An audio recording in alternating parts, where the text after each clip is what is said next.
एक मुलाकात ऐसी शख्सियतों के साथ जिन्होंने दिया है अपने जीवन को एक नया मुकाम। रूबरू कराएंगे ऐसी कुछ हस्तियों के साथ एक खास शख्सियत के साथ मुलाकात जयदेव पटेल के साथ नंबर 1 इंडिया न्यूज पर रात। नमस्कार दोस्तों, मैं जयदेव पटेल, आपका एक बार फिर स्वागत है एक खास शख्सियत के साथ मुलाकात प्रोग्राम में। आज हम बात करेंगे यूपी में योगी आदित्यनाथ की सरकार पर फेरबदल की जो अटकलें थी उन पर विराम लग गया है। अब कोई ऐसी चर्चा नहीं है, सीएम योगी के नेतृत्व में ही अगला चुनाव लड़ा जाएगा। अब देखना यह है कि विपक्ष कितना तैयार है। इसी पर आज का सवाल है कि क्या यूपी में अब सिर्फ योगी मॉडल चलेगा। इसी पर चर्चा करने के लिए हमारे साथ खास मेहमान इस वक्त जुड़ गए हैं। भारतीय जनता पार्टी के प्रवक्ता राजेश पंडित, कांग्रेस की प्रवक्ता अनुमा आचार्य। अनुमा आचार्य, मैं आपसे शुरुआत करता हूँ कि क्या आपने सोचा था कि आप 2022 में भी सीएम योगी का ही सामना करेंगे, क्योंकि इस साल भी उन्हीं के नेतृत्व में चुनाव लड़ा जाएगा। अब सवाल यह है कि आप लोग तैयार हैं, क्योंकि जिस तरह से सीएम के स्टेटमेंट है वो पहले से ज्यादा मजबूत दिखाई दे रहे हैं।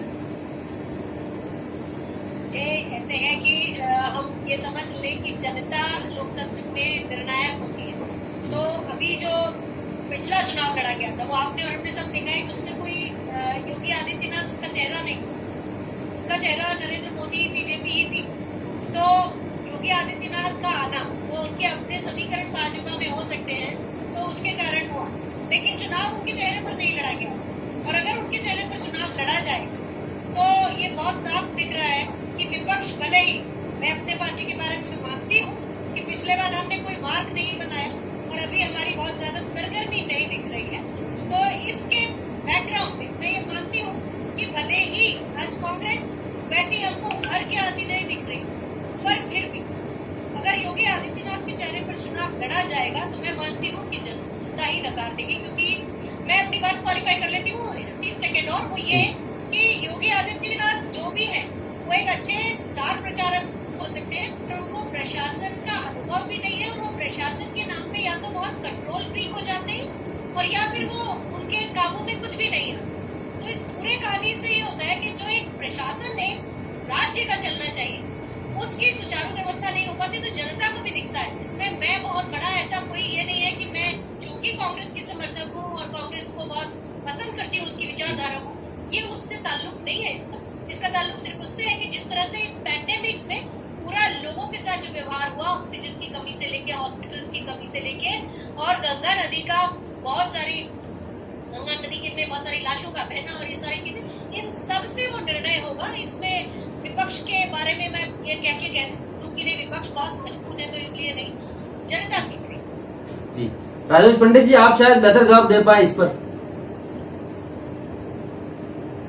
जयदेव भाई, जैसे कि डिबेट के प्रारंभ में शुरू में ही अनुमा जी ने कहा कि यहाँ बहुत सभ्य और शालीन तरीके से, बिल्कुल निश्चित रूप से सभ्य और शालीन तरीके से हम लोग अपने विचार रखेंगे। और अनुमा जी ने एक बात अभी बड़ी अपनी ओर से स्वीकार करते हुए कही कि ऐसा उन्हें लगता है। तो ऐसा उन्हें लगता है, जनता को क्या लगता है? ये जनता ने विगत वर्षों में पिछले चुनावों में भी इनसे पूर्ण समर्थन और पूर्ण आशीर्वाद ने प्यार के साथ बताया है। और भारतीय जनता पार्टी जो कि नाम से ही संविदित है, सबको पता है कि भारत की जनता की पार्टी, तो भारतीय जनता पार्टी इस बार भी 2022 में माननीय मुख्यमंत्री आदित्य योगी नाथ जी के नेतृत्व में उत्तर प्रदेश में निश्चित रूप से पूर्ण से सरकार बनाई। और जो कोरोना काल में जो बन रही है, जो परेशानियां रही, जैसी परिस्थितियां रही, उनको जिस तरह से हैंडल किया है, जिस तरह से उनको आवाज नहीं किया कि किस तरह से स्थिति को कंट्रोल में लेके आए। और रही बात जनता, तो जनता बेहतर भली बात समझती है कि कौन उनके सबसे दुख और दुख दर्द करता है। जी अनुमा आचार्य जी, लेकिन वैक्सीन का मुद्दा हमेशा से विपक्ष उठाता रहा है, लेकिन ये तो मोदी जी के भाषण में लास्ट टाइम जब जिन्होंने देश को संबोधित किया था उस समय ये चीजें भी क्लियर कर दी कि अब राज्यों को फ्री में वैक्सीनेशन मिलेगा। ऐसा है कि जो चीजें हमें हक की तरह मिलनी चाहिए उसको एहसान की तरह देने का कोई औचित्य समझ में नहीं आता। इस देश में वैक्सीनेशन का इतिहास 1940 से रहा है, बल्कि जब अंग्रेज थे ना, उस समय जब प्लेग हुआ था, फैली थी उसके बाद ही पहला जो पैंडेमिक एक्ट था 1897 का वो अपने लागू कर दिया गया था। उसको अभी थोड़े दिन पहले ऑर्डिनेंस से खाली सुधारा गया है, उसको नया एक्ट अभी भी नहीं बना है। तो वैक्सीन जो है हर एक भारतवासी का फ्री वैक्सीन पर हक है। प्रधानमंत्री ने जो उनको खुद को करना था, पहले तो उन्होंने उसका ठीकरा फोड़ा राज्यों के ऊपर और फिर सुप्रीम कोर्ट का भी दबाव था, सुप्रीम कोर्ट का ज्यादा दबाव था। विपक्ष को तो वो सुनते नहीं है, कुछ समझते नहीं है। तो विपक्ष ने हमेशा इस बात की पैरवी की कि भारत की जनता का हक फ्री वैक्सीन पर है। और मैं एज अ प्रोफेशनल, मेरा तो प्रोफेशनल था 24 साल तक, मैं ग्लोबल टेंडरिंग ही करती थी, तो मैं पहले दिन से जानती थी। और मैंने जब मनमोहन सिंह जी की चिट्ठी पढ़ी थी उसमें भी साफ लिखा था कि टेंडरिंग सरकार करे, खरीदे सरकार, लेकिन जनसंख्या को देखते हुए सभी राज्यों को वो प्रदान करे वैक्सीन। तो उसको हमेशा गलत तरीके से प्रस्तुत जैसे किया गया सत्ता पक्ष के द्वारा कि विपक्ष जो था वो डिसेंट्रलाइजेशन चाहता था। विपक्ष ये कहता था कि डिसेंट्रलाइज करिए, कंट्रोल मत करिए, लेकिन खरीदिए आप। और हमेशा ग्लोबल टेंडरिंग केवल केंद्र ही कर सकता है। अलग अलग राज्य अपने लिए अलग अलग जहाज नहीं खरीदते, एयरक्राफ्ट नहीं खरीदते, अलग अलग आयुध नहीं खरीदते। तो ये केंद्र की ही जिम्मेदारी पहले दिन से थी। 5 महीने के बाद उन्होंने इसके ऊपर एक्शन लिया है। इतना देर करने के बाद वो ये भी चाहते हैं कि हम लोग एहसान माने। कैसे होगा आप बताइए। जी राजेश जी, एक तो अनुमा जी की बात का आप रेस्पॉन्स कीजिए और उसके साथ एक और मेरा सवाल भी आप मैं जोड़ रहा हूँ कि जैसे कि अभी आप देख रहे हैं सारे बॉर्डर पर दिल्ली के किसान बैठे हुए हैं। किसान पश्चिम बंगाल भी गए थे, किसान दूसरे राज्यों में भी गए थे और वहां पे निश्चित तौर से बीजेपी की हार भी हुई है कहीं न कहीं। तो ऐसे में अब यूपी के इलेक्शन भी सामने आ रहे हैं, तो किसानों का ये भी कहना है राकेश टिकैत का कि अब उत्तर प्रदेश भी वो लोग जाएंगे। तो इस पर आपने क्या प्लान बनाया है? देखिए, पहले मैं अनुमा जी ने जो कहा है उन्होंने एक बात प्रमुखता से रखी है। एक बात उन्होंने कही है कि एहसान मत करिए। एहसान माननीय प्रधानमंत्री जी ने एक बार नहीं 1000 बार ये उल्लेखित कहा है, किया है और कह रहे हैं और ये सत्य भी है कि वो प्रधानमंत्री का प्रधान सेवक था। तो निश्चित ही रूप से देखिए, देश बड़ा है, देश की जनसंख्या आप सबसे छिपी नहीं है और 135 करोड़ से भी कहीं ज्यादा की जनसंख्या वाले हमारे देश में जिस तरह से वैक्सीनेशन का काम लगातार चल रहा है, सारी चीजें हो रही हैं, और कोई एहसान नहीं होता कि ये देश हम सबका है। तो मैं नहीं समझता कि इसमें कोई एहसान जैसी बात नहीं। अपना एहसान आपको खुद आपने कहा था, मैंने कहा ना कि आप खुद का अपना व्यक्तिगत विचार हो सकता है, यहाँ एहसान जैसा जी। मैं वही कह रही थी आपसे कि बात ये है कि अगर ऐसा नहीं था तो 5 महीने पहले अपनी जनता के लिए ये एक्शन के लिए जाते। इसके लिए किसी को कहना ही नहीं पड़ता। बहुत सी चीजें हैं जो हम लोगों को बतानी इसलिए पड़ती हैं कि ठीक है 70 साल की काफी तो बहुत बार हुई, लेकिन 70 साल में जो प्रशासन कांग्रेस ने रखा उसके कारण सब चीजों के सिस्टम बने। वो सिस्टम क्यों फेल होते हैं? क्योंकि हम उन सिस्टम को समझते नहीं है। एक एक चीज होती है, एक एक जगह आग लगती है, उधर उधर हम बुझाने चले जाते हैं। तो जो सिस्टम बने हैं उनको अगर हम निरंतरता रखेंगे, और फोकस रखेंगे हम उनके ऑब्जेक्टिव्स, जैसे मैं आपको बता रही हूँ कि जैसे आर्म फोर्सेज में हम करते हैं, जिसका काम उसी को साझे, तो वो आपके यहाँ भी होता होगा। आपके घर में आपकी पत्नी का एक काम है, फिर बच्चे का एक आपका काम है, आपकी माता जी का एक काम होगा और एक आपका काम बांट के किया जाता है। जैसे श्रमदान, मतलब श्रम विभाजन की तकनीक कहते हैं, आपने भी पढ़ा है। तो ये श्रम विभाजन इस सरकार के साथ नहीं है।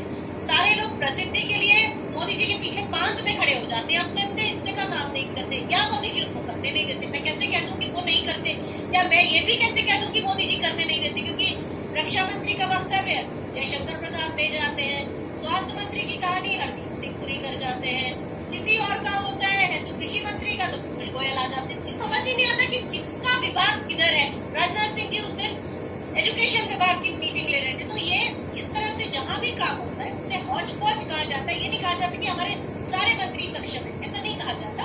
अपने यहाँ हर जगह, घर में भी, चाहे किसी दुकान में भी, चाहे किसी कॉर्पोरेट, हर एक की जिम्मेदारी नियत होती है, तय होती है, तब वो सुचारू रूप से चलता है। ये मेरा एक मुद्दा है। राजेश जी, एक तो ये और एक मेरा पहले सवाल, इसका आपने रेस्पॉन्स नहीं दिया अभी तक किसानों की बात पे। नहीं, पहला जयदेव आपका पहला सवाल क्लियर हुआ नहीं, क्योंकि बहुत बहुत कंजक्शन है ऑडियो में।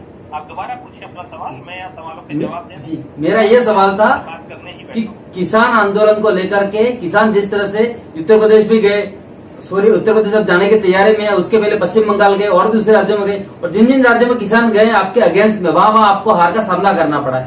तो ऐसे में किसानों का आप भी कहना है राकेश टिकैत का कि हम उत्तर प्रदेश भी जाएंगे, तो आपने उसके लिए क्या प्लान बनाया है?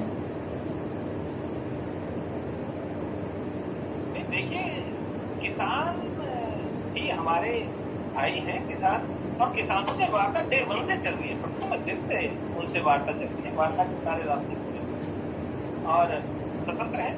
देश में कोई नहीं किया जा सकता है, ये सब विशेष है कि किसानों से प्रथम दिन से वार्ता चल रही है, तब से लेकर आज तक वार्ता चल रही है, और वार्ता के सारे रास्ते खुले, संवाद से ही हल होगा निश्चित तौर से। और हम संवाद के लिए कभी पीछे नहीं, कितनी बार एक बार नहीं नजर कितने स्तर की वार्ता हुई है अब तक लगातार, और आज भी संवाद के रास्ते। दूसरा सवाल था अनुमा जी का। सवाल आपसे पूछ लूं? जी देखिए, ये मैं आपकी इसलिए नहीं पूछ रही हूँ कि मैं आपकी स्किल टेस्ट कर रही हूँ, पर मैं इसलिए बता रही हूँ, ये पूछ भी रही हूँ तो बताऊंगी भी आप, कृषि राज्य मंत्री कौन है?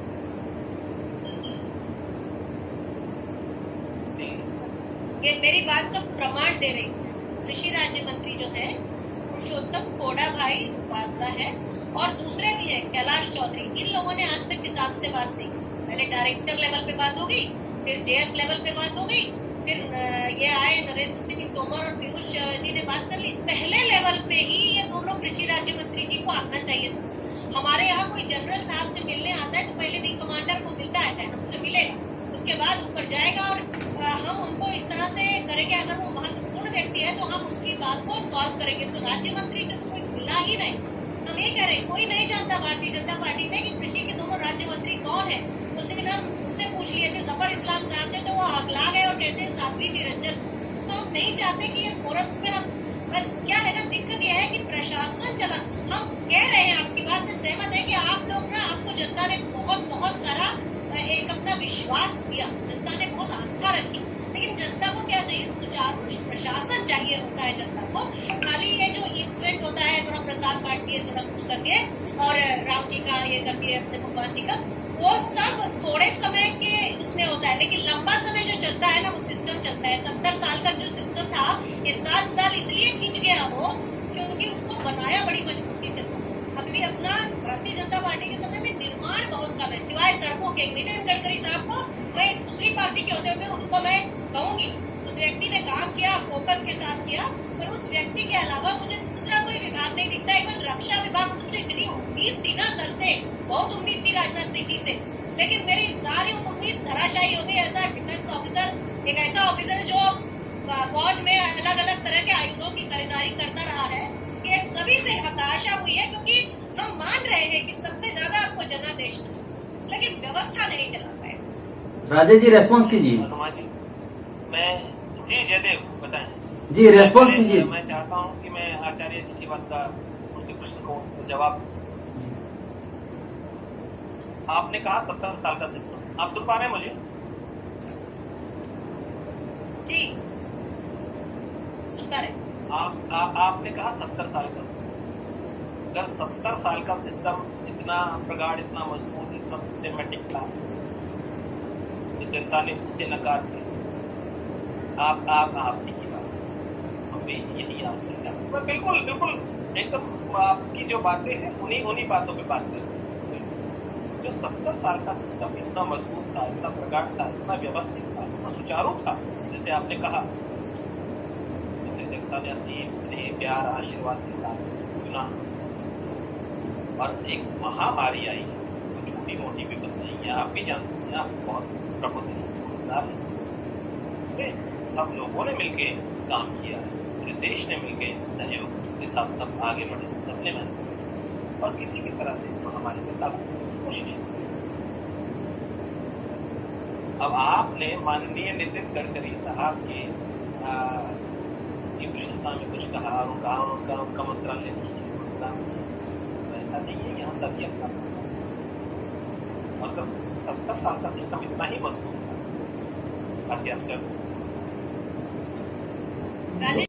लोग बाग लोगों ने असल में वर्स्ट नहीं देखा, उन्होंने देख लिया है जो आपको विश्वास मिला, आस्था मिली, वो किस चीज की मिली आप भी जानते हैं, मैं भी जानती हूँ। एक तो बीजेपी आईटी सेल ने भयंकर तरीके से आधे झूठ ऐसे फैलाए और पूरे झूठ भी फैलाए, एक तो वो है। दूसरी चीज ये है, हम सब अंदर से मेरे जैसे लोग भी, प्रबुद्ध लोग भी, एक वो हिंदुत्व के उसमें आ गए जो कि बहुत गलत था। इस देश में वैसा तो जब से होने लगा है, हमारे देश का आर्थिक पतन शुरू हो गया है, बेरोजगारी शुरू हो गई है, क्योंकि हमारा फोकस जहाँ होना चाहिए था, हम बहुत आगे बढ़ रहे थे, हम अब पीछे से हर आंकड़े में, हर विदेश के हर आंकड़े में हम पीछे गए। उसका कारण सिर्फ यही है कि जो उन्माद का, लोगों ने उन्माद भर के आपको चुना और लोगों ने कितना सोचा जो स्टैंडर्ड सिस्टम है वो वैसा ही चलता रहेगा, जो चीजें पहले बनी है, जिस तरह से सब विकास होते रहे वो वैसे ही रहेंगे और साथ में हमको एडिशनल हिंदू, ये वाली कहानी मिलेगी। लेकिन ये तीनों बार का रिकॉर्ड है, चाहे 77 की बात कर ले हम, चाहे 1998-99 की बात कर ले, जब भारतीय जनता पार्टी की सरकार आई है, देश की अर्थव्यवस्था गर्त में चली गई है, देश में जो भी कुछ बेरोजगारी की दर बढ़ी है, किसानों की उस समय आत्महत्या बढ़ी थी और उसके बाद जो बढ़ी, क्योंकि स्वामीनाथन आयोग जब बना तो वो सुधरता, लेकिन वहाँ कांग्रेस भी कहीं एक जगह पर आकर कांग्रेस ने भी स्वामीनाथन आयोग को पूरी तरह इम्प्लीमेंट नहीं किया। अगर वो हो जाता तो किसान भी अपनी जगह बहुत अच्छे होते। मैं ये बता रही हूँ कि आपको आस्था और विश्वास मिलना ये एक दिन का सच है, पर ये सच आगे चल के बदल के सच। आप दोनों का बहुत बहुत धन्यवाद, आप लोगों ने नंबर 1 इंडिया न्यूज के लिए समय निकाला। Thank you so much.